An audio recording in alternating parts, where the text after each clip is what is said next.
Wakil Presiden Gibran Rakabuming Raka mengajak perwakilan mahasiswa ikut dalam kunjungan kerja ke ND Gorontalo dan wilayah Papua. Langkah ini sebagai tindak lanjut atas berbagai masukan dari mahasiswa terkait implementasi program prioritas pemerintah.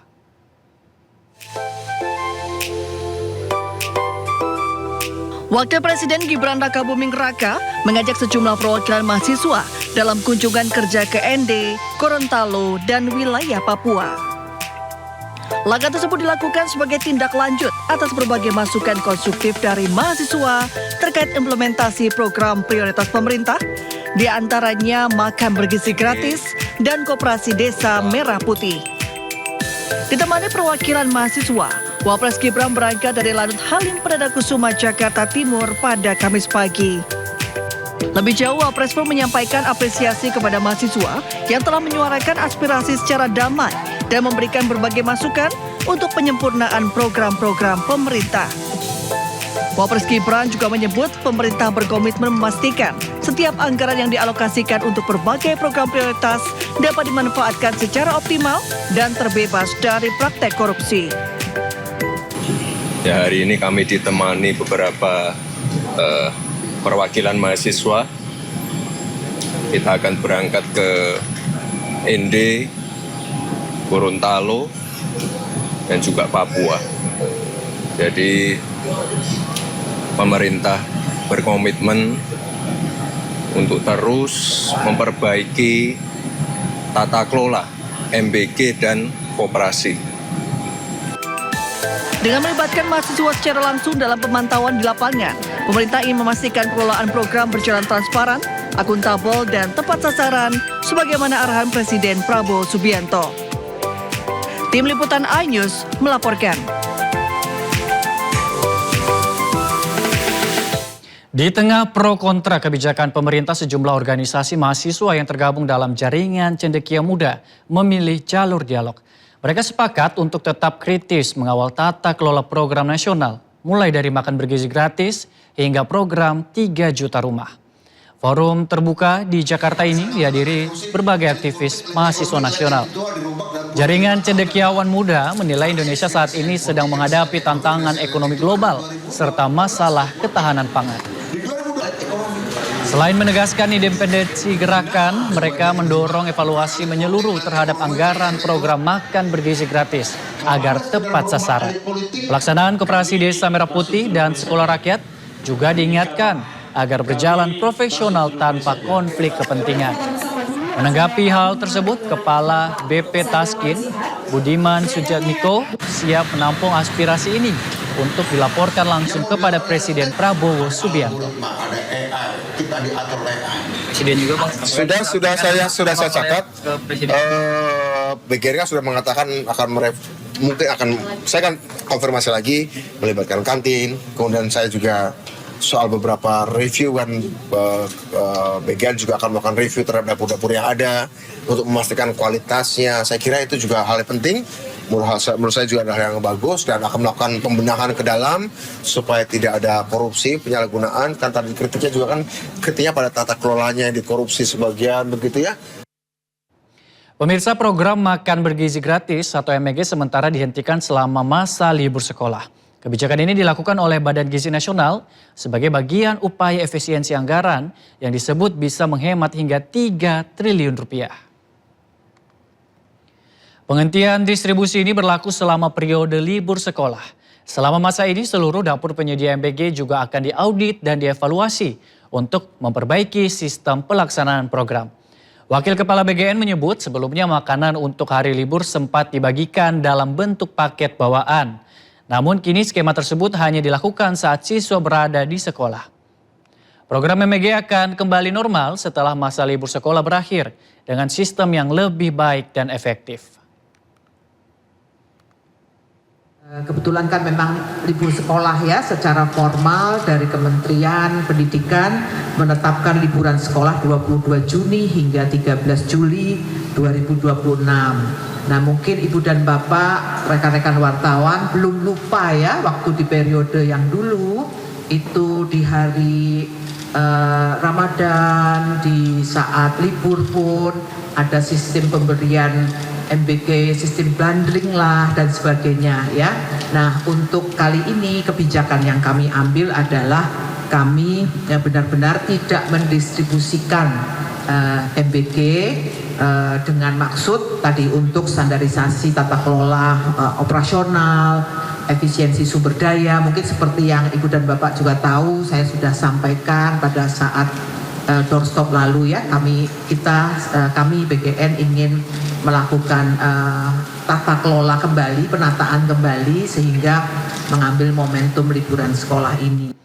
Presiden Prabowo Subianto panggil jajaran direksi dan komisaris Bank Himbara ke Istana Kepresidenan hari Kamis. Menteri Investasi dan Hilirisasi CEO Danantara, Rosan Roslani, sampaikan dalam pertemuan tersebut Prabowo menekankan agar Bank Himbara tidak hanya mengejar laba, namun juga mengutamakan rakyat kecil. Arahan dari Bapak Presiden kepada seluruh perbankan dan juga Dewan Komisaris dan Pimpinan bahwa kita mesti melihat bahwa Indonesia ini secara keseluruhan itu sangat optimis dan sangat baik ke depannya. Nah, oleh sebab itu perbankan juga semata-mata tidak hanya mengejar dari segi laba, tetapi juga harus dirasakan kehadirannya ke masyarakat, ke rakyat dalam bentuk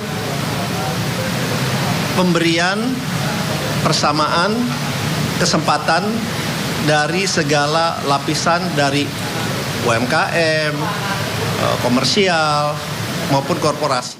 Pemirsa, putra Presiden Prabowo Subianto, Didit Prabowo bertemu Presiden ke-7 Republik Indonesia Joko Widodo. Pertemuan berlangsung di kediaman Jokowi di Solo, Jawa Tengah. Mas Didit. Halo Mas Didit. Tiba di kediaman Jokowi, putra Presiden Prabowo, Didit Prabowo, langsung masuk ke kediaman Jokowi. Pertemuan Didit dengan Jokowi berlangsung sekitar 30 menit. Didit meninggalkan kediaman Jokowi sekitar pukul 11:40 menit. Sebelum pulang, Didit mencium tangan Presiden ke-7 ini. Namun belum diketahui isi dari pertemuan tersebut, karena Jokowi dan Didit bungkam saat ditanya awak media. Ya Mas Didit. Ngobrolin apa Mas Didit? Ngobrolin apa? Makasih ya. Makasih Mas Didit. Informasi selanjutnya pemirsa, Kementerian Sosial akan menyalurkan bantuan pasca bencana Sumatera untuk 10 daerah terdampak pada pekan ini. Kementerian memastikan penyaluran bantuan akan berdasarkan data-data usulan dari Bupati, Wali Kota dan sudah terverifikasi Satgas Percepatan Rehabilitasi dan Rekonstruksi. Kementerian Sosial akan menyalurkan bantuan pasca bencana Sumatera untuk 10 daerah terdampak pada pekan ini. Bantuan pasca bencana ini akan disalurkan kepada 82.000 lebih penerima manfaat. Penyaluran ini diawali dengan data-data usulan dari Bupati, Wali Kota yang dikuatkan oleh Kapolres dan Kajari. Menurut Menteri Sosial Syaifullah Yusuf, nantinya data tersebut akan diverifikasi oleh Satgas Percepatan Rehabilitasi dan Rekonstruksi di bawah kepemimpinan Tito Karnavia bersama Badan Pusat Statistik.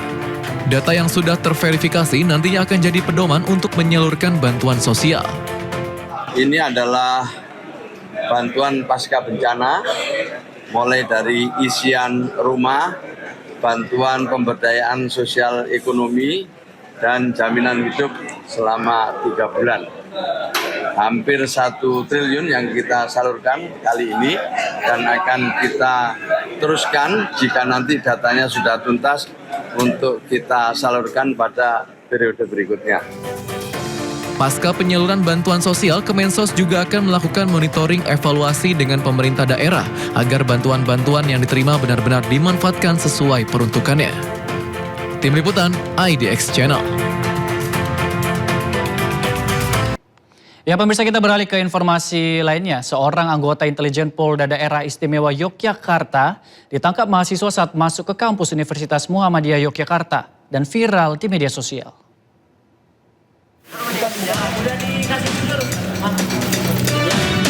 Sebuah video yang diunggah mahasiswa Universitas Muhammadiyah Yogyakarta viral di media sosial dan menuai beragam tanggapan dari masyarakat.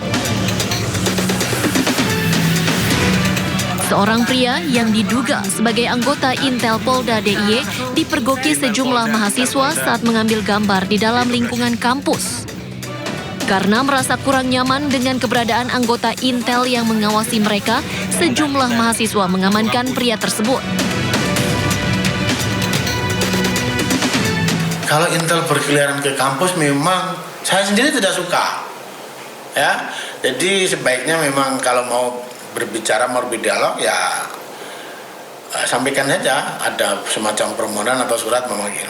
Bilang aja kami pengen bertemu dengan pimpinan, lalu nanti juga ajak mahasiswa tentang apa, lalu di mana, jam berapa, sehingga kita enak sama-sama bertukar informasi.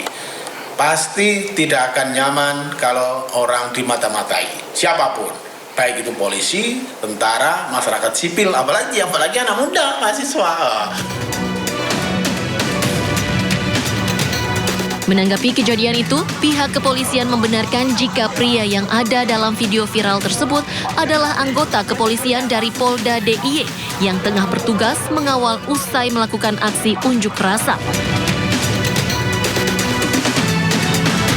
Terkait video yang beredar di media sosial, kami sampaikan bahwa pria yang ada dalam video tersebut adalah benar anggota Polda DIY dan merupakan petugas yang resmi terlibat dalam surat perintah pelayanan penyampaian pendapat di muka umum yang dilaksanakan pada hari ini di titik 0.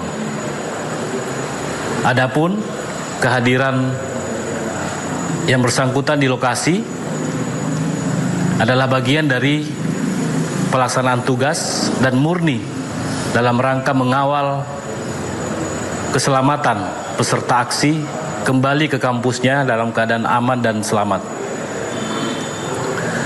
Terkait miskomunikasi dan kesalahpahaman tersebut telah diselesaikan dengan humanis. Terkait kesalahpahaman tersebut, anggota intelijen telah kembali ke Polda DIY melalui komunikasi dan koordinasi yang baik dengan pihak rektorat dan mahasiswa. Dari Sleman, Yogyakarta, Heru Trijoko, dan dari Bantul, Yogyakarta, Trisna Purwoko, iNews melaporkan. Pemirsa, organisasi masyarakat gabungan rakyat dukung dan bela Prabowo atau Garda Prabowo mengadukan mantan Ketua BEM UGM Tio Ardianto. Aduan terkait dugaan penghinaan kepada Presiden.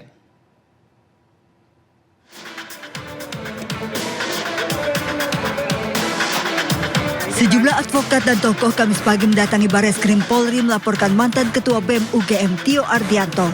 Tio dilaporkan Garda Prabowo atas dugaan penghinaan kepada Presiden. Sebelum pelaporan ini, Tio juga pernah dilaporkan ke Polres Metro Jakarta Selatan atas dugaan penghasutan dan fitnah terhadap program MBG. Garda Prabowo telah menyerahkan seluruh bukti dan berkas aduan terhadap Tio Ardianto ke polisi. Telah melakukan dumas terhadap saudara Tio yang kami duga melecehkan dan menghina ketua pembina kami, yaitu Bapak Prabowo Subianto, dan juga kami duga membuat satu berita hoaks yang membuat kegaduhan dan keresahan di masyarakat. Garda Prabowo menyerahkan proses penyelidikan dan langkah hukum selanjutnya ke polisi. Dari Jakarta, Tim Liputan iNews melaporkan.